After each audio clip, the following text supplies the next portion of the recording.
अच्छा स्टूडेंट देखिए यहाँ पर एक्सरसाइज 2.2 क्वेश्चन नंबर 2 और ये क्वेश्चन नंबर 2 में कॉम्प्लेक्स नंबर में हमने ये सीखना है कि कॉन्जुगेट कैसे निकालते हैं और मॉड्यूलस कैसे निकालते हैं। क्या कॉन्जुगेट और मॉड्यूलस कैसे निकालते हैं? तो पहला कॉन्सेप्ट है वो है कॉन्जुगेट का और दूसरा है मॉड्यूलस। इन दोनों को हमने समझना है। किसी कॉम्प्लेक्स नंबर का कॉन्जुगेट है तो वो कैसे निकाला जाएगा और मॉड्यूलस कैसे निकाला जाएगा। लेट्स सपोज कोई कॉम्प्लेक्स नंबर है a, b।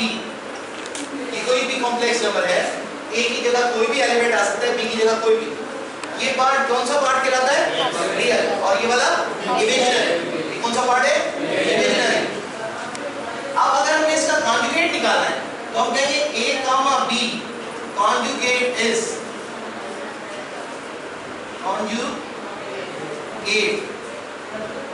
इसका कॉन्जुगेट क्या आएगा? हम लिखेंगे a, b यानी इमेजिनरी पार्ट की सिंबल चेंज कर दी जाए तो वो उसका कॉन्जुगेट हो जाता है। अब मिसाल लेते हैं नंबर के अंदर अगर लिखा है 3, 2 तो इसका कॉन्जुगेट क्या होगा?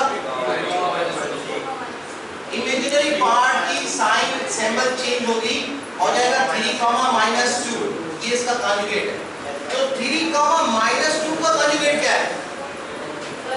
भाई 3, 2 का कॉन्जुगेट तो है 3, -2 और 3, -2 का कॉन्जुगेट 3, +2। यही कॉन्जुगेट होगा। ये इसका कॉन्जुगेट है, इसका कॉन्जुगेट ये। बात समझ में आ गई? अब एक और चीज अगर लिखा है -7 आयोटा +5 कॉन्जुगेट इस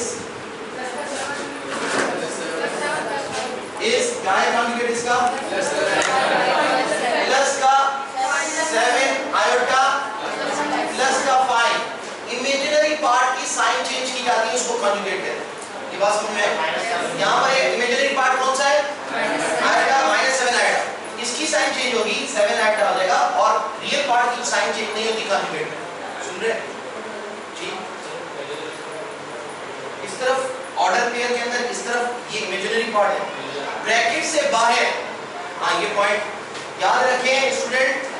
ये जो स्टूडेंट क्वेश्चन किया जरा सुनिएगा, ये अच्छा सवाल है कि अगर कोई कॉम्प्लेक्स नंबर ब्रैकेट के अंदर होगा, कामा लगा होगा तो आयोटा नहीं है और इस तरफ लिखी हुई वैल्यू इमेजिनरी पार्ट है, लेकिन ब्रैकेट से बाहर मैं ऐसे भी लिख सकता हूँ 3 + 2 आयोटा और ऐसे भी लिख सकता हूँ 2 आयोटा +3 क्योंकि दोनों एक ही वैल्यू है। ब्रैकेट से बाहर तरतीब चेंज होने से फर्क नहीं पड़ेगा, यहाँ पर कॉमा नहीं लगा। ये प्लस का 3 है, ये प्लस का 2 आयोटा, यहाँ प्लस का 3 प्लस का 2 आयोटा। तो इसमें आयोटा इस तरफ या इस तरफ ब्रैकेट से बाहर लिखा जाए फर्क नहीं आया करता, लेकिन ब्रैकेट के अंदर अगर आपने लिखा 3, 2 और फिर लिख दिया 2, 3 तो ये दोनों अलग अलग हैं, अलग हो। ये अलग कॉम्प्लेक्स नंबर ही अलग है, लेकिन यहाँ पर ये एक ही है। तरतीब चेंज होने से फर्क नहीं पड़ता जब ब्रैकेट से बाहर होता है, लेकिन ब्रैकेट के अंदर फर्क इसलिए पड़ता है क्योंकि ऑर्डर फॉर्म है, ऑर्डर पेयर फॉर्म है। ऑर्डर पेयर फॉर्म में ये एब्सिसा है, ऑर्डिनेट। इसका एब्सिसा 3 है, इसका एब्सिसा 2 है, तो गलत हो गया, दोनों अलग अलग हो। तो अब ये पॉइंट ज़हन में रखिएगा। अच्छा अब ये कॉन्जुगेट मैंने समझा दिया, समझ आ गया सबको? कोई क्वेश्चन है इस पे? अब है मॉड्यूलस। अगर किसी कॉम्प्लेक्स नंबर का मॉड्यूलस निकाला जाएगा तो वो कैसे निकाला जाएगा? तो मॉड्यूलस देखें, मॉड्यूलस के लिए लेट्स सपोज अगर हमारे पास कोई कॉम्प्लेक्स नंबर है a, b is equals to, अब इसका मॉड्यूलस निकालने जाए तो हम इसका मॉड्यूलस निकालेंगे तो हम लिखेंगे मॉड्यूलस ऑफ, इसका मॉड्यूलस क्या होगा? इसका मॉड्यूलस को लिखने से पहले आपने मॉड्यूलस की साइन देनी, a + b आयोटा ब्रैकेट से बाहर ले आएंगे और मॉड्यूलस की साइन क्या है? ये 2 स्ट्रेट लाइंस ऐसे, ये 2 स्ट्रेट लाइंस जो है ये मॉड्यूलस की साइन, मैग्नीट्यूड की साइन। मैग्नीट्यूड और मॉड्यूलस एक ही चीज है। तो आपने इस कॉम्प्लेक्स नंबर का मैग्नीट्यूड लेना है, मतलब मॉड्यूलस। जब हम कहते हैं ना मॉड्यूलस तो ये स्पेसिफिकली मखसूस किया गया है कॉम्प्लेक्स नंबर के लिए कि हमने मॉड्यूलस लेना है, यानी कॉम्प्लेक्स नंबर का मैग्नीट्यूड लेना है। मैग्नीट्यूड हम बहुत सारी वैल्यूज में लेते हैं। अगर हम मैट्रिक्स में पढ़ा होगा मैट्रिक्स का मैग्नीट्यूड ले रहे थे, जब मैट्रिक्स का मैग्नीट्यूड ले रहे थे यही साइनें आती थी तो उसको हम कहते थे डिटरमिनेंट्स ले रहे हैं, वहां हम मॉड्यूलस नहीं कहते थे, हम कहते थे डिटरमिनेंट्स मैट्रिक्स ऑफ ए। जब किसी मैट्रिक्स का मैग्नीट्यूड निकाला जाता है तो उसे कहते हैं डिटरमिनेंट्स। इसका मतलब है determinants means the magnitude of a matrix और modulus means the magnitude of a complex number. तो कॉम्प्लेक्स नंबर का जब मैग्नीट्यूड निकाला जाता है तो ये मैग्नीट्यूड की साइन है और इस मैग्नीट्यूड को हम मॉड्यूलस कहते हैं क्योंकि कॉम्प्लेक्स नंबर का मैग्नीट्यूड है। तो अब मैग्नीट्यूड की साइन लगाने के बाद फॉर्मूला इसका ये है कि हम लिखेंगे radical a square plus b square, ये इसका मॉड्यूलस का फॉर्मूला है। इसमें देखें आयोटा नहीं आएगा, इमेजिनरी पार्ट में सिर्फ उसकी वैल्यू आएगी, आयोटा नहीं आएगा। तो अब मैं एक मिसाल देता हूं कि अगर वैल्यू लिखी है 3,2, अब इसका मॉड्यूलस लेना है तो हम लिखेंगे मॉड्यूलस इज शॉर्ट में मूव लिख दिया मैंने, इज इक्वल्स टू इसका मॉड्यूलस होगा,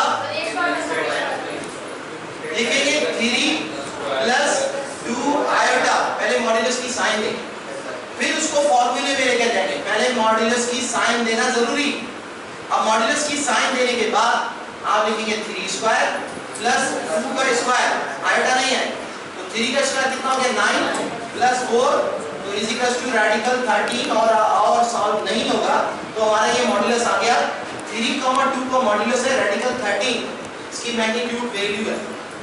तो अब स्टूडेंट्स अगर हमें सवाल मिलता है 3,1 तो इसका मॉड्यूलस क्या निकालें, चलिए निकालें 5,1, इसका मॉड्यूलस निकलेगा मॉड्यूलस इज,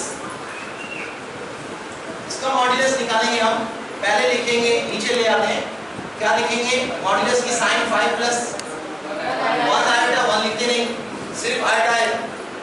अब जब हम इसको फॉर्मूले में लेके जाएंगे तो स्टूडेंट 5 स्क्वायर प्लस 1 स्क्वायर आएगा, आयोटा नहीं आएगा।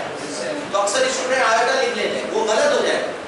तो उसके बाद क्योंकि फॉर्मूला कहता है मॉड्यूलस ऐसे निकाला जाएगा, तो 5 का square 25 plus 1 is equal to 26, radical 26 is the answer, it is the modulus of 5,1, ये हमारे पास आंसर आ जाएगा। इसमें कोई क्वेश्चन है मॉड्यूलस में? तो स्टूडेंट्स अब सवाल मॉड्यूलस के आपने हल करने हैं।